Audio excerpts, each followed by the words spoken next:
Пендаровски и владата во обид да се дистанцираат од Денко Малески. Шефот на државата се оградува од позициите на надворешниот советник дека Гоце Делчев и Крсте Петков Мисирков се бугари.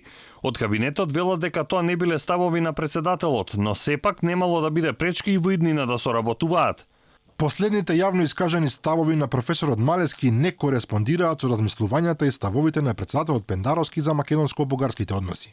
Меѓутоа, тој факт не значи дека председателот Пендаровски не треба да соработува со професорот Малески. Одамна е заднат времето кога сите советници на председателот и премиерот до последен имаа задача само да ги повторуваат ставовите на своите претпоставени. И од владата велат дека ставовите на Малески се лични и не ги представуваат нивните позиции.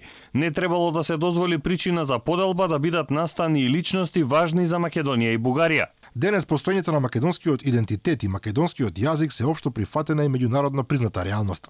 Историските прашања и дискусии со Бугарија ќе продолжат во рамки на заедничката комисија со доследно почитување и спроведување на договорот за пријателство со Бугарија, што впрочем е и обврска за двете страни. Ставовите на професорот и поранешен министер за надворешни работи изминативе денови предизвикаа гнев меѓу граѓаните и ја разбрануваа стручната јавност. Во колумна и во изјава за бугарска телевизија истакна дека треба да се прифати историската вистина дека Крсте Петков Мисирков и Гоце Делчев се бугари и дека некогаш сме биле еден ист народ. Реагираа бројни историчари и универзитетски професори. Не исклучија дека за ваквите изјави може да има искриени мотиви. Колку за подсетување, работата на Македонско-бугарската комисија за историски прашања запна токму на прашањето за Гоце Делчев.